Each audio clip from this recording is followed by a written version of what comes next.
میرے بھائیوں، میں آپ کو ایک وسیلے کی حدیث سے ہم لوگوں نے ڈسکس کی تھی تو ان کے خلاف کچھ ویڈیوز بنی ہیں.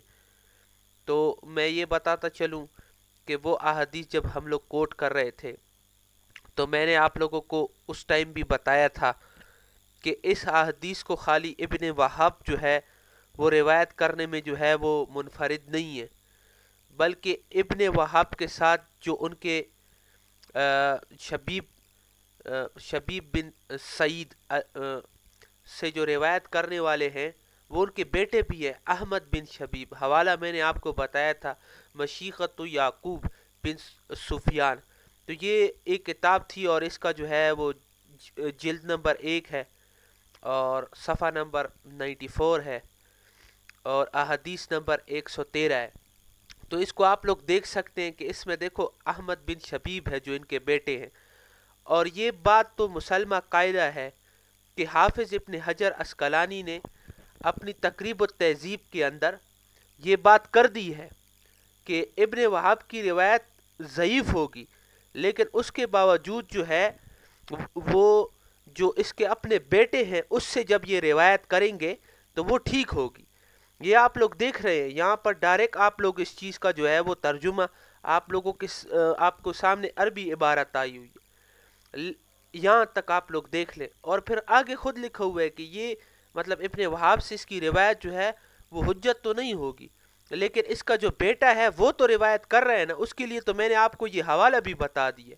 تو اس کے باوجود اس احادیث کو نہ ماننا اور خود اپنے کلپ میں جو ہے وہ قبول کر رہے ہیں کہ جو ہے وہ احمد بن شبیب کی روایت کو ہم قبول کرتے ہیں، وہ کس طرح آپ لوگ دیکھ کہتے ہیں سکتے یہ بھی شوگاز شبیب اور اب اس میں بھی آپ لوگ حوالے میں امام دیکھ رہے ہیں امام یونس ان کہ دونوں کا آپ لوگ دیکھ رہے ہیں ادھر بھی وہی چیز جو ہے وہی بات لکھی ہوئی ہے. نیچے آپ لوگ پورا جو ہے اس عبارت کا نیچے بھی تو ترجمہ کرو نا، خالی اوپر ہائی لائٹ آپ نے کر علاوہ دی جس ہے. سے بھی وہ حدیث پھر یہ بات ہے کہ اس نے حق بات یہاں پر تقریب و تہذیب کے جو ہے حوالے میں اس نے قبول کی ہے. تہذیب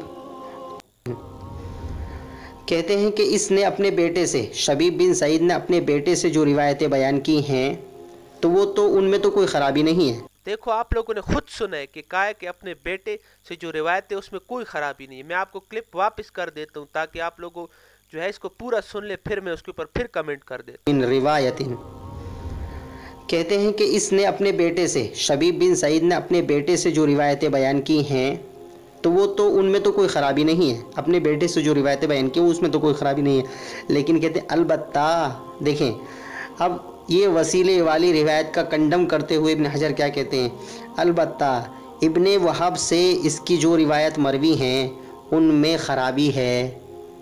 یہ ابن حجر عسقلانی رحمہ اللہ کہہ رہے ہیں.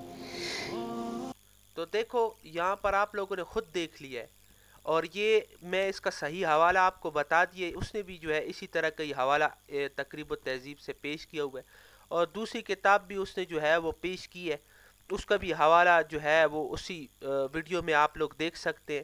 لیکن میرے بھائی ہم لوگ جو ہے دیکھو اندھے نہیں ہیں کہ اندھے مقلد ہیں اور جو ہے علماء کے پیچھے اندھوں کی طرح چل رہے ہیں. ہم لوگ بھائی ہماری دونوں آنکھیں کام کر رہی ہیں اور ہم لوگ اپنی آنکھوں سے دیکھ رہے ہیں کہ احمد بن شبیب جو شبیب کے بیٹے ہیں وہ روایت کر رہے ہیں یہ جی وسیلے کی احادیث. تو اس کے ہم لوگ اب کس طرح انکار کر لیں؟ بھائی ہم کوئی منکرین احادیث تو نہیں ہے کہ ہم لوگ حدیثوں سے انکار کر دیں. تو بھائی میرے اس حدیث کو من آپ نے قبول کر رہا ہے. میں ایک دفعہ پھر سے بھی حوالہ دے دیتا ہوں، احمد بن شبیب اپنے بیٹے سے روایت کر رہے ہیں، کتاب کا نام ہے مشیخت یعقوب بن سفیان اور ہمارے پاس جلد نمبر 1 ہے، صفحہ نمبر 94 ہے اور حدیث نمبر 113 ہے. تو اس کو میں امن قبول کرتا ہوں، کیونکہ اگر اس کو میں قبول نہیں کروں گا تو میں منکر حدیث بن جاؤں گا. تو اسی لیے اللہ پاک مجھے اور آپ کو حق بات جو ہے وہ قبول کرنے کی توفیق عطا فرمائے. اور دیکھو مطلب یہ ہے کہ یہ کوئی فرقے کی جنگ نہیں، یہ حق بات ہے میرے بھائیو، حق سچ احادیث ہے، صحیح احادیث ہے. اور صحیح حدیث کو جو ہے وہ ضعیف تم لوگ کیے جا رہے ہو اور یہ تو آپ نے ڈسکس ہی نہیں کیا. بھائی اس کا جواب دو نا تو پھر بات بنے. اور اس کا جو ہے قیامت آ سکتی ہے لیکن اس کا جواب کوئی نہیں دے سکتا ہے. یہ حق بات ہے، اللہ کے پاک پیغمبر کے وسیلے سے ان کے صحابہ نے مانگا ہے. تو بھائی اس میں اگر جو ہے ہم لوگ اس میں تھوڑی بہت گنجائش نکال لیں تو اس میں کیا کون سی بڑی بات ہے؟ اب جو وسیلے استعمال کرو سب پر کفر کا فتویٰ، بھائی اس میں تھوڑی بہت گنجائش تو نکل رہی ہے نا.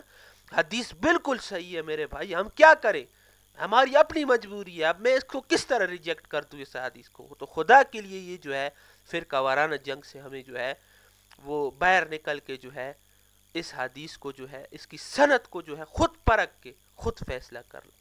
تو یہ اب عوام الناس کے لیے جو اب میں یہ بات چھوڑتا ہوں کہ اب میں دیکھتا ہوں کہ یہ کس قدر جو ہے، دیکھو کس طرح جو ہے اندھے جو ہے اندھوں کی طرح اپنے علماء کرام کے پیچھے چل رہے ہیں. یعنی کہ اس قدر جو ہے وہ ڈوب چکے ہیں کہ ادھر صحیح حدیثیں جو ہے ہمیں مل رہی ہیں اور ہم ان کو بتا رہے ہیں کہ یہ صحیح حدیث ہے، اور اندھوں کی طرح جو ہے اپنے عالموں کے پیچھے پڑے ہوئے ہیں. تو بھائی ہم اندھے مقلد نہیں ہیں، اندھے تو تم ہو. تو اسی لیے جو ہے بس میں آخر میں ایک بات کرنا چاہوں گا کہ دیکھو میں خود بڑا جذباتی ہوگی، اگر میرے منہ سے نکلی ہوئی کوئی بات کسی کو بری لگی ہوئی تو میں اس کے لیے سب سے معافی چاہتا ہوں. لیکن میرے بھائی میں اس حدیث سے نہیں انکار کر سکتا ہوں، صاف ستھری بات یہ. تو انشاءاللہ پھر ملیں گے اور لیکچر کے ساتھ، تب تک کے لیے اللہ حافظ.